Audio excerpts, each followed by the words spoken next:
Hello students, welcome to my channel Prakash sir. तो आज हम डिस्कशन करेंगे वीबीटी। और वीबीटी का देखो कोऑर्डिनेशन नंबर 4 के लिए मैंने पूरा अच्छे से क्लियर कर दिया है। अब ये कोऑर्डिनेशन नंबर 6 के लिए जब आप पढ़ोगे तब आपको और भी आपके डाउट्स क्लियर हो जाएंगे। ठीक है। तो आपका पहला था कोऑर्डिनेशन नंबर 4। तो उसमें हमने दो तरीके की ज्योमेट्री देखी थी। एक था आपका स्क्वायर प्लानर प्लानर और दूसरा था आपका टेट्राहेड्रल। ठीक है।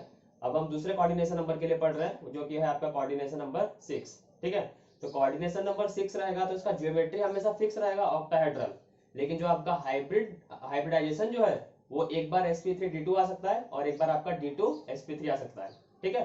तो इसको डिटेल में समझते हैं कि कब sp3d2 आएगा और कब आपका d2sp3 आएगा। ठीक है। तो पीवीटी कोऑर्डिनेशन नंबर 6 के लिए तो पहला मैं एग्जांपल ले लिया हूं, CO NH363+। ठीक है। CO NH363+। तो पहला स्टेप आपको बताया था कि हमें फाइंड क्या करना पड़ता है उसका ऑक्सीडेशन नंबर। तो किसका निकालना है, कोबाल्ट का। तो आप निकाल लोगे X प्लस अमोनिया का चार्ज कितना होता है 0, तो 6 × 0 is equal to overall charge. तो ओवरऑल चार्ज कितना है आपका +3। तो उसको इक्वेट कर दोगे तो आपका आंसर आ जाएगा +3, मतलब कोबाल्ट का ऑक्सीडेशन स्टेट कितना है आपका +3। ठीक है। सेकंड स्टेप क्या था, आपको इलेक्ट्रॉनिक कॉन्फ़िगरेशन लिखना पड़ता था। तो सबसे पहले आप कोबाल्ट का लिख लो। तो कोबाल्ट का एटॉमिक नंबर कितना होता है 27। कैसे, स्टार्टिंग से स्टार्ट करना है आपको। पेपर में भी दिया रहता है, अगर नहीं भी दिया रहेगा तो आप इस तरीके से बता सकते हो। साइंस टीचर विक्रम कृपलानी मन फे को। तो 27 पे आके रुक गया। तो इसका एटॉमिक नंबर कितना है आपका 27। ठीक है। और इसके पहले जो नोबल गैस आता है वो आपका 18 वाला है। तो 18 और 27 तो डिफरेंस कितने का है 9 इलेक्ट्रॉन्स का। तो आपको कितना फिल करना है, अभी 9 इलेक्ट्रॉन्स को फिल करना है। तो कल मैंने बताया भी था कि सबसे पहले हम 2 इलेक्ट्रॉन को फिल करवा देते हैं कौन से ऑर्बिटल में, एस वाले ऑर्बिटल में। ठीक है। तो 2 इलेक्ट्रॉन को हमने दे दिया यहाँ पे एस वाले ऑर्बिटल में। तो 9 भरने थे, 2 यहाँ भर दिया। अब हमारे पास कितने बच गए 7। तो डी में कैसे भरोगे, आपको पहले बताया था। पहले सिंगल सिंगल भरना है, 1 2, देखो 1 2 3 4 5। पहले सिंगल सिंगल भरना है। तो 5 भर दिए। अब और कितने बच गए इलेक्ट्रॉन आपके पास 2। तो फिर आपका छठवां वाला आएगा ऐसा उल्टा, फिर सातवां वाला आएगा आपका उल्टा, मतलब पेयरिंग करना स्टार्ट करना है आपको। ठीक है। तो टोटल कितने इलेक्ट्रॉन हमने फिल कर दिए, 7 इधर और 2 उधर, 9 इलेक्ट्रॉन फिल कर दिए। अब क्या करना है हमें, कोबाल्ट का नहीं निकालना था, कोबाल्ट +3 वाले का निकालना था। बोलोगे वो सर क्यों, क्योंकि आपका ऑक्सीडेशन स्टेट +3 आ रहा था। ठीक है। तो नेक्स्ट स्टेप में हम किसका निकालेंगे, CO+3 का। तो +3 का निकालना स्टार्ट किए। अब +3 का मतलब क्या है कि आपको 3 इलेक्ट्रॉन्स को रिमूव करवाना है ये वाले से। इससे क्या करना है, 3 इलेक्ट्रॉन को आपको रिमूव करवाना है। ठीक है। तो 3 में से आपको बताया था सबसे पहले जो इलेक्ट्रॉन्स रिमूव होते हैं वो कहां से होते हैं, आपके एस वाले ऑर्बिटल से। ठीक है ना। तो एस वाले ऑर्बिटल से पहले इलेक्ट्रॉन्स को रिमूव करवा दो। तो एस में कितने इलेक्ट्रॉन्स है 2, दोनों को आपने हटा दिया। लेकिन हटाना कितना है 3, तो 2 तो हट चुके हैं। अब एक और आपको हटाना पड़ेगा। तो वो कहां से हटेगा, आपका डी वाले ऑर्बिटल में। ठीक है। और उस इलेक्ट्रॉन को आप निकालते हो जिसको आप सबसे लास्ट में फिल करते हो। डी वाले ऑर्बिटल में ध्यान में रखना है, जो इलेक्ट्रॉन आपका सबसे लास्ट में फिल होता है सबसे पहले वही इलेक्ट्रॉन आपका निकलता है। ठीक है ना। तो देखो डी में आपने सबसे पहले सबसे लास्ट में कौन सा इलेक्ट्रॉन फिल किया था, ये वाला। ठीक है। तो सबसे पहले किसको निकालोगे, उसी को निकालोगे डी में से। सबसे पहले एस में से इलेक्ट्रॉन्स रिमूव करवाना है। एस में से इलेक्ट्रॉन रिमूव करवाने के बाद अगर हमें ये पता चल रहा है कि और भी इलेक्ट्रॉन निकालना है तो कहां से निकलेगा, आपका डी वाले ऑर्बिटल में। और डी वाले ऑर्बिटल में किस तरीके से निकालते हैं इलेक्ट्रॉन को, जो सबसे लास्ट में फिल करते हैं उसको सबसे पहले निकालते हैं। ठीक है।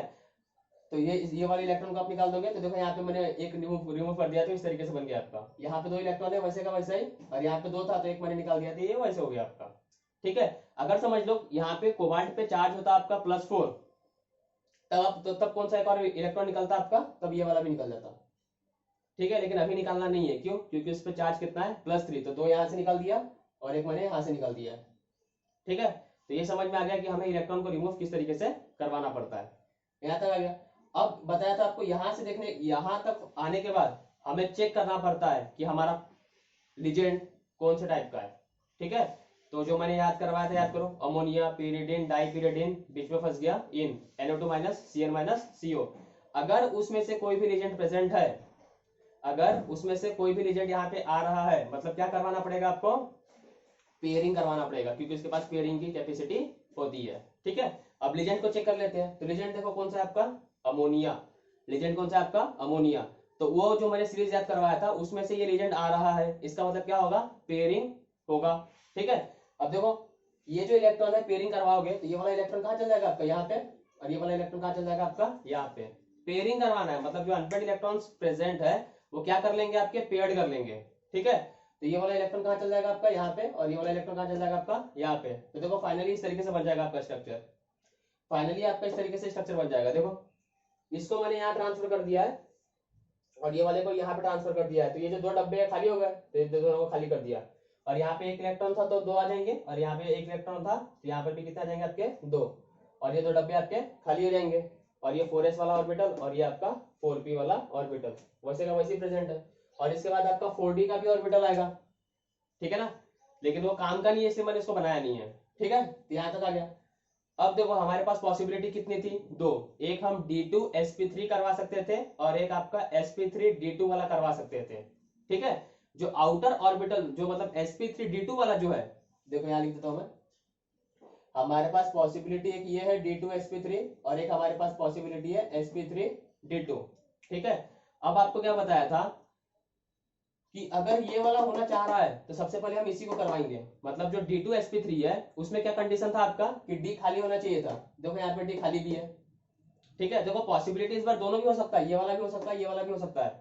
लेकिन आपको बताया था मैंने कि अगर पहले D वाला हो रहा है, जिसमें D पहले आ रहा है, अगर वो होने की टेंडेंसी है तो सबसे पहले हम उसी को करवाएंगे।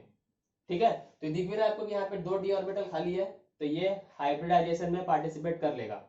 ठीक है ना, तो सबसे पहले हम किसको करवाएंगे, इसी को करवाएंगे। तो इस बार आपका हाइब्रिडाइजेशन क्या हो जाएगा आपका D2sp3। ठीक है, इसमें D वाला कौन सा ऑर्बिटल लिया है हमने, 3D वाला। S वाला कौन सा आपका 4s वाला, और P वाले जो हमने 3 लिए कौन से आपके 4p वाले। तो यहाँ तक क्लियर हो गया ना कि D2sp3 क्यों आ रहा है वो। ठीक है, क्योंकि D ऑर्बिटल आपके दो खाली है, यहाँ वाले 3D वाले, तो ये किस में पार्टिसिपेट करना स्टार्ट कर देंगे, हाइब्रिडाइजेशन में। ठीक है ना, अगर वो D2sp3 नहीं होता तब हम फिर sp3d2 का फॉर्मेशन करवाते हैं, वो आपका नेक्स्ट एग्जांपल इसके बाद। ठीक है, तो सारा सीरीज आपको देखना है तब आपको पूरा क्लियर हो जाएगा। ठीक है, यहाँ तक आ गया समझ। अब इसको देख के जो आपका इलेक्ट्रॉनिक कॉन्फ़िगरेशन है, इसी को देख के हम सारी प्रॉपर्टीज इसके डिस्कशन करते हैं। पहला हाइब्रिडाइजेशन, तो क्या हो जाएगा आपका, देखो D2sp3।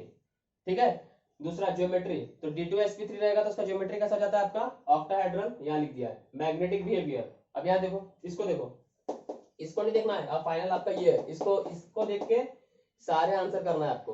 अब यहाँ देखो, ये भी पेयर्ड है, ये भी पेयर्ड है, ये भी पेयर्ड है, तो अनपेड इलेक्ट्रॉन इस बार कितने आपके पास, एक भी नहीं है। तो ये अगर अनपेड इलेक्ट्रॉन एक भी प्रेजेंट नहीं है तो उसको हम क्या बोल देते हैं, डाया मैग्नेटिक, तो इसलिए मैंने यहाँ लिख दिया है डाया मैग्नेटिक। ठीक है, नेक्स्ट था आपका मैग्नेटिक मोमेंट, तो यहाँ पे n क्या था आपका, नंबर ऑफ अनपेड इलेक्ट्रॉन्स। तो इसको देखो, एक भी अनपेड इलेक्ट्रॉन्स नहीं है, तो यहाँ पे n की जगह पे क्या पुट कर दोगे, 0, तो आंसर कितना आ जाएगा आपका, 0। ठीक है, तो ये चार तो हमने पहले भी डिस्कशन किए थे, ये दो नया पॉइंट आ रहा है, E और F वाला। अब इसको समझते हैं। लिखा हुआ है इनर ऑर्बिटल कॉम्प्लेक्स, तो देखो मैं दो बताया था, एक इनर ऑर्बिटल कॉम्प्लेक्स होता है, एक आपका आउटर ऑर्बिटल कॉम्प्लेक्स होता है। ठीक है ना, तो वो डिपेंड किस पे करता है, डी वाले ऑर्बिटल पे। डिपेंड किस पे करता है, डी वाले ऑर्बिटल पे। देखो इसमें जो डी है, ये कौन सा डी है आपका, 3D वाला। एस कौन सा है, 4 वाला। पी कौन सा है, 4 वाला। ठीक है, अब इसको देखो, इसमें एस कौन सा है, 4 वाला। पी कौन सा है, 4 वाला। और डी कौन सा है, 4 वाला। मतलब मैं क्या बोल रहा हूँ कि नीचे वाले में सब 4th ऑर्बिटल के है। ठीक है, और जो D2sp3 है उसमें डी कौन सा ऑर्बिटल है आपका, 3 वाला, मतलब वो इनर वाला है। समझ में आया, इनर आउटर किस तरीके से बोल रहे हैं। तो डी पे ही डिफाइन होगा, क्योंकि देखो एस और पी वो हमेशा 4 का आ रहा है, लेकिन जो आपका डी वाला जो ऑर्बिटल है वो एक में 3 का आ रहा है, एक में 4 का आ रहा है। ठीक है, तो जो पहले आ रहा है ना, जो मतलब 3 का आ रहा है, तो उसको हम क्या बोलेंगे, इनर ऑर्बिटल। मतलब उसका जो पहले वाला जो ऑर्बिटल है वो पार्टिसिपेट कर रहा है हाइब्रिडाइजेशन में। ठीक है, और जिसमें 4D वाला पार्टिसिपेट करेगा उसमें हम क्या बोलेंगे, बाहर वाला डी आ रहा है, तो इसलिए उसको हम क्या बोल देते हैं, आउटर ऑर्बिटल कॉम्प्लेक्स। ठीक है, तो सिंपल सा बताया, तो इस तरीके से याद रखना है कि जिसमें पहले डी आएगा, मतलब जैसे D2sp3, तो जिसमें सबसे पहले डी ऑर्बिटल पार्टिसिपेट करेगा तो उसको हम क्या बोल देंगे, इनर ऑर्बिटल कॉम्प्लेक्स। ठीक है ना, और जिसमें डी वाला पार्टिसिपेट करेगा, बाहर वाला, मतलब ये वाला sp3d2, बाद में डी आएगा तो उसको क्या लिखोगे आप, आउटर ऑर्बिटल कॉम्प्लेक्स। तो सिंपल है, आपको क्या करना है, अगर डी पहले पार्टिसिपेट कर रहा है तो इनर, और डी बाद में पार्टिसिपेट कर रहा है तो आउटर। इस तरीके से आपको याद रखना है, और उसके पीछे का क्या लॉजिक है वो मैंने समझा दिया आपको। ठीक है ना, क्योंकि डी पहले वाला आ रहा है तो क्या फॉर्मेशन कर देगा, इनर ऑर्बिटल, और डी बाद वाला आ रहा है तो उसको हम क्या बोल देंगे, आउटर ऑर्बिटल कॉम्प्लेक्स। यहाँ तक समझ में आ गया। तो डी पहले आएगा तो इनर, डी बाद में आएगा तो आउटर। तो यहाँ पे हाइब्रिडाइजेशन देखो, D2sp3 है, क्या है आपका, D2sp3, इसलिए मैंने क्या लिख दिया इसको, इनर ऑर्बिटल कॉम्प्लेक्स। ठीक है, अब एक लास्ट टॉपिक है आपका स्पिन। स्पिन को समझाते हैं। देखो स्पिन में कैसे, देखो आपके पास पहले ये वाला था, यहां से हम यहां चले गए हैं, ठीक है। अब इसको देखो, इस पे अनपेड इलेक्ट्रॉन्स कितने प्रेजेंट थे, 4। अनपेड इलेक्ट्रॉन्स कितने प्रेजेंट है, 4। अब देखो जो अनपेड इलेक्ट्रॉन्स प्रेजेंट है वही कंट्रीब्यूट करते हैं स्पिन में, क्योंकि ये सब वेक्टर क्वांटिटी होता है और सबका डायरेक्शन एक ही साइड है, मतलब चारों कुछ ना कुछ मिलके कुछ ना कुछ वैल्यू लेकर आएंगे सब, ठीक है। तो अगर हम कोबाल्ट 3+ वाले को चेक करें तो उसके पास अनपेड इलेक्ट्रॉन्स देखो यहाँ पे कितने हैं, 4 है। मतलब हम ये बोल सकते हैं कि स्पिन की वैल्यू अच्छी खासी है उसके पास। हमें यहाँ पे मैग्नीट्यूड में बात नहीं करना पड़ता है, हमें बस यहाँ पे थ्योरेटिकल देखना पड़ता है, ठीक है ना। तो स्पिन की वैल्यू अच्छी खासी थी, लेकिन जब मैंने पेयरिंग करवा दी, और पेयरिंग क्यों करवाई, because of strong field legend. तो स्ट्रॉन्ग फील्ड लीजेंड आने के बाद जब उसका पेयरिंग हो गया, अब देखो अनपेड इलेक्ट्रॉन्स कितने प्रेजेंट है, 0।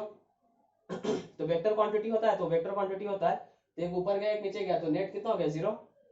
यहाँ पर भी 0, यहाँ पर भी 0। लेकिन वही अगर आप यहाँ पे चेक करोगे तो यहाँ पे आपका नेट मैग्नेटिक मोमेंट कुछ ना कुछ आने वाला था, या फिर स्पिन की वैल्यू ज्यादा आने वाली थी, ठीक है। तो क्या था, देखो पहले स्पिन अच्छा खासा था, बाद में क्या हुआ, आफ्टर पेयरिंग स्पिन की वैल्यू कम हो गई, तो हम क्या बोलेंगे, स्पिन आपका बढ़ा कि कम हो गया, कम हो गया ना, इसलिए इसको क्या बोलते हैं, लो स्पिन कॉम्प्लेक्स, ठीक है। इसलिए हम इसको क्या बोलते हैं, लो स्पिन कॉम्प्लेक्स। तो ये हमें समझ में आ रहा है कि जो लीजेंड स्ट्रॉन्ग फील्ड वाले रहेंगे वो हमेशा क्या कर देते हैं, उसको स्पिन की वैल्यू को कम कर देंगे, क्योंकि वो रहेगा तो पेयरिंग करवाएगा, और एक भी पेयरिंग हो गया तो अनपेड इलेक्ट्रॉन्स कम हो जाएंगे, ठीक है। और अनपेड इलेक्ट्रॉन जितना ज्यादा है उतना ज्यादा स्पिन है, उतना ज्यादा स्पिन की वैल्यू आएगी ना। लेकिन अनपेड इलेक्ट्रॉन्स कम हो गए तो हम क्या बोलेंगे, स्पिन कम हो जाएगा। तो अगर स्पिन कम हो गया तो उसको हम क्या बोल देते हैं, लो स्पिन कॉम्प्लेक्स, ठीक है ना। और लीजेंड अगर आपने वीक फील्ड रखा है तो वो कुछ करने वाला नहीं है, तो जैसे था वैसे रहेगा, तो हम क्या बोल देते हैं उसको, हाई स्पिन कॉम्प्लेक्स। तो ये इसके पीछे का लॉजिक है। अब मैं सिंपल से आपको ट्रिक बता देता हूँ, क्या करना है, देखो जो मैंने लीजेंड जो याद करवाया है सीरीज का, ठीक है ना, अमोनिया pyridine वाला, उसमें से अगर कोई भी लीजेंड आ जा रहा है उसमें से अगर कोई भी लीजेंड आ जा रहा है तो वो क्या कराएगा, उसको पेयरिंग करवाएगा, और पेयरिंग करवाएगा तो स्पिन की वैल्यू को कम करवा देगा, ठीक है ना। तो मैंने जो लीजेंड याद करवाया है उसमें से अगर आपका लीजेंड आ गया तो आप क्या बोल दोगे, डायरेक्टली लो स्पिन कॉम्प्लेक्स। तो आप डायरेक्टली क्या बोल दोगे इसको, लो स्पिन कॉम्प्लेक्स। लेकिन वो 90% केस में ही सच होता है, एक दो प्रॉब्लम है ऐसे जहां पे वो ये लीजेंड आने के बाद भी वो आपका हाई स्पिन होता है, तो उसको भी हम डिस्कशन करेंगे, एक प्रॉब्लम उसका डिस्कशन करेंगे, ठीक है ना। देखो सिंपल मैंने पूरा चीजें बता दिया इस तरीके से, और यहाँ से फिर आपको पूरा आंसर करना है। तो लो स्पिन और हाई स्पिन समझ में आ गया होगा, और ट्रिक मैंने बता दिया क्या, जो मैंने लीजेंड याद करवाया है उसमें से अगर आ गया तो क्या बोलोगे आप, लो स्पिन, और उसमें से लीजेंड नहीं आ रहा है तो आप क्या बोलोगे उसको, हाई स्पिन, ठीक है। एक दो प्रॉब्लम और डिस्कशन करेंगे, आपको सब क्लियर हो जाएगा, ठीक है।